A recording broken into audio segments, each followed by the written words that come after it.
नमस्कार, दी ओलिगो देखने वालों का स्वागत है। हाल ही में बड़ी खबर बिल्किस बानो के रैप केस मामला, जिसमें बीजेपी सरकार घिरी। बिल्किस बानो रैप केस में सुप्रीम कोर्ट का बड़ा ऐलान, जिसमें सबकी खुली आंखें। हर जगह बीजेपी सरकार का नाम, आखिर क्या है असलियत बीजेपी सरकार की? कहीं भी किसी भी मामले में प्रथम चरण पर मौजूदा नाम बीजेपी सरकार। एक अनुरोध, अगर आप न्यूज चैनल पर नए हैं तो चैनल को सब्सक्राइब जरूर करें। इंग्लिश न्यूज के लिए हमारी वेबसाइट www.theoligo.com पर विजिट करें। अब समाचार विस्तार से। बिल्किस बानो केस, गुजरात सरकार को झटका। सुप्रीम कोर्ट ने दोषियों की रिहाई पर टिप्पणी हटाने से किया इनकार। बिल्किस बानो केस में गुजरात सरकार को बड़ा झटका लगा है।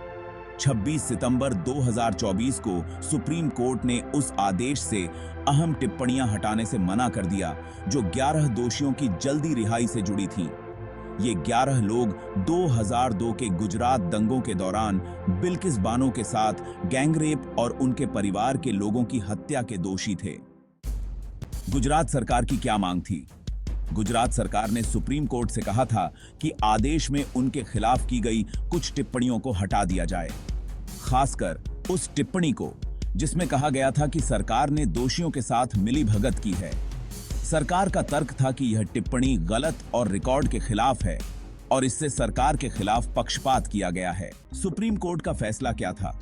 सुप्रीम कोर्ट ने इस बात से सहमति नहीं जताई और कहा, हमने याचिकाओं, आदेश और दस्तावेजों को ध्यान से देखा है और हमें ऐसा कोई कारण नहीं मिला जिससे इस आदेश पर दोबारा विचार किया जाए।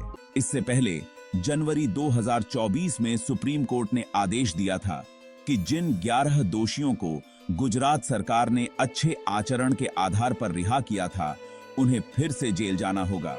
कोर्ट ने यह भी कहा था कि राज्य सरकार को ऐसे दोषियों को रिहा करने का अधिकार नहीं था और इस फैसले के बाद जनता में नाराजगी बढ़ गई थी। सुप्रीम कोर्ट ने यह भी कहा कि गुजरात सरकार का रिहाई का आदेश योग्यता की कमी पर आधारित था और बिना पूरी जानकारी के लिया गया था।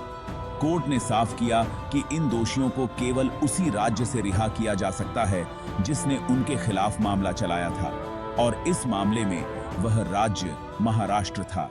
2022 के आदेश पर कड़ी टिप्पणी।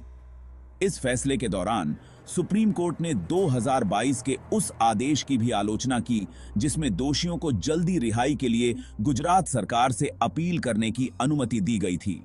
कोर्ट ने कहा कि दोषियों ने धोखाधड़ी से यह आदेश हासिल किया था और गुजरात सरकार को इस आदेश की समीक्षा की मांग करनी चाहिए थी। आज के लिए इतना ही। न्यूज अपडेट के लिए बेल आइकन को दबा दें और चैनल को सब्सक्राइब, लाइक, शेयर जरूर करें। आपका कीमती समय देने के लिए धन्यवाद।